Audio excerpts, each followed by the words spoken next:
Bismillahirrahmanirrahim. Pertanyaan dari Ummu Abdillah di Sumatera Utara, Kota Medan. Beliau mengatakan, Ustaz, saya ingin bertanya, manakah yang lebih besar mudaratnya bermuamalah dengan seorang muslim, pelaku kesyirikan, percaya dukun sejak lama, ada hubungan kekerabatan dengan muslim ini, atau bermuamalah dengan non-muslim yang berakhlak baik dan taat kepada agamanya? Bermuamalah dengan orang kafir ini, kalau yang dimaksud adalah bermuamalah dalam hal duniawi, maka tidak masalah.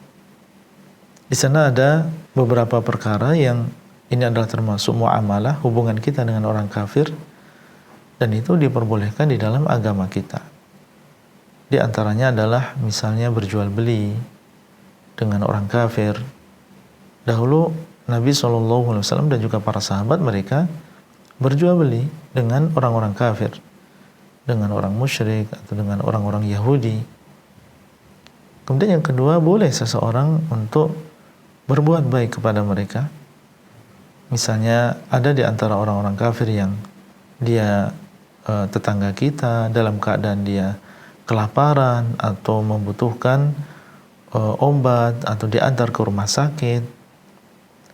Tidak masalah seorang muslim untuk memberikan dia makanan atau mengantar dia ke rumah sakit, bahkan menjenguk dia ketika dia sakit, tidak masalah.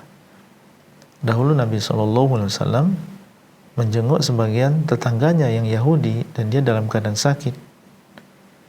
Kemudian juga di antara yang diperbolehkan adalah melakukan perjanjian damai dengan orang-orang kafir. Tidak masalah. Misalnya sebuah negara Islam memiliki perjanjian damai dengan negara kafir untuk tidak saling berperang selama beberapa tahun. Ini tidak menunjukkan bahwasanya kita mencintai orang-orang kafir tersebut. Ini perkara yang diperbolehkan di dalam agama. Yang tidak diperbolehkan adalah di antaranya menjadikan mereka sebagai wali, sebagai orang yang sangat dicintai, sangat dekat. Karena Allah SWT melarang yang demikian. La tattakhidul kafirina awliya. Janganlah kalian menjadikan orang-orang kafir sebagai wali yang kalian cintai mereka dengan sebab agama mereka, kalian tolong mereka dengan sebab agama mereka, itu yang tidak diperbolehkan. Ya, termasuk diantaranya adalah yang tidak boleh menguburkan mereka di pemakaman orang-orang Islam, atau lebih dahulu mengucapkan salam kepada mereka, atau mewarisi mereka. Ini termasuk perkara-perkara yang tidak diperbolehkan di dalam agama kita. Ada pun yang disebutkan dalam pertanyaan ini, yaitu bermuamalah dengan seorang muslim pelaku kesyirikan. Maka wallahu ta'ala alam, kalau kesyirikannya adalah kesyirikan yang bisa membatalkan keislaman seseorang, artinya kesyirikan yang besar, maka statusnya dia adalah bukan seorang muslim. Statusnya dia bukan seorang muslim kalau memang dia melakukan kesyirikan yang besar dan dia berada di atas ilmu, tahu hukumnya, ya, dan terpenuhi syarat-syarat yang lain, maka dia bukan seorang muslim. Kembali kita kepada aturan tadi. Ada di sana beberapa perkara yang boleh kita lakukan terhadap orang-orang yang kafir. Jadi pertanyaannya di sini, mana yang lebih besar mudaratnya?